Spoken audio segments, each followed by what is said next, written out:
नमस्कार. आपल्या या सह्याद्रीच्या रांगांमध्ये अनेक वनस्पती ह्या औषधी गुणधर्म असलेल्या आपल्याला आढळून येतात. त्यामध्ये एक वनस्पती म्हणजे ही दिसणारी टाकाळा. टाकाळा ही वनस्पती सध्या पडीक जमिनीमध्ये तसेच रानाच्या बांधांवरती आमच्या ह्या डोंगर रांगामध्ये सध्या दिसत आहे. ही रानभाजी असून ही जी या कोवळ्या पानांची भाजी केली जाते. टाकाळा थोडासा उग्र स्वरूपाचा असतो, पण त्याची कोवळी पाने घेतली तर उत्तम प्रकारे भाजी तयार होते. टाकाळ्याची भाजी खाल्याने अनेक प्रकारचे शरीरावरती जे चरबीच्या गाठी तयार होतात, जे मेद तयार होतो शरीरामध्ये, तो कमी करण्याचे काम ह्या भाजीच्या औषधी गुणधर्मामध्ये आढळून येतो. सध्या ही भाजी फुलोर अवस्थेत येत आहे. त्याची जर कोवळी पाने घेतली तर अतिशय उपयुक्त ठरते.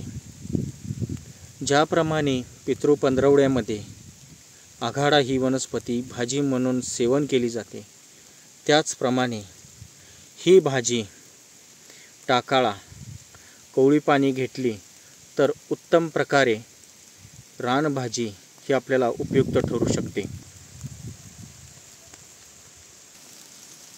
पोटाचे अनेक विकार जर कमी करायचे झाले तर हा टाकाळा खाणे उपयुक्त आहे. ह्या रानभाज्या हंगामी स्वरूपाच्या असल्यामुळे ह्या सीझनल फूड्स आपल्याला पावसाळ्यामध्येच भरपूर प्रमाणात मिळतात. ही भाजी खाल्यामुळे अनेक शरीर उपयोग होतोच, त्याचबरोबर शेतांमध्ये सुद्धा याचा चांगला उपयोग होतो.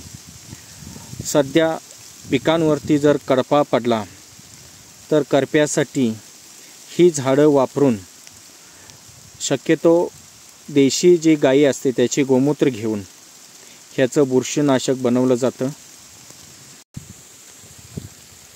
हे झाड 10 लिटर गोमूत्रांमध्ये 10 किलो वजन करून जर आपण एकत्र केलं, 2 दिवस एकत्र मिश्रण करून घेतलं की वस्त्रगाळ करून घ्यायचं आणि त्याचा जो काय अर्क आहे तो पंपाला 50 ml प्रमाणे जर घातलं तर बुरशीजन्य रोग पिकांवरती कमी होण्यास फार मदत करतं.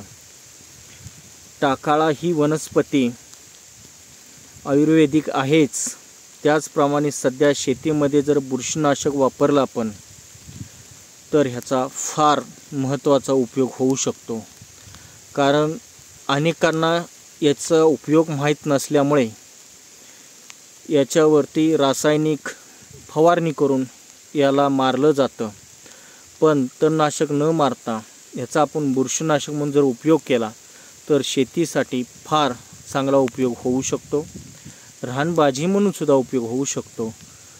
तर याची माहिती घेऊन आपण शेतीमध्ये उपयोग करालच आणि कोवळी पाने घेऊन खाद्य म्हणून सीझनल फूड्स म्हणून याचा उपयोग होईलच. तुम्ही जर माझ्या चॅनलवर नवीन असाल तर माझा चॅनल तुम्ही सबस्क्राईब करा, शेअर करा, लाईक करा, कमेंट करायला विसरू नका. धन्यवाद.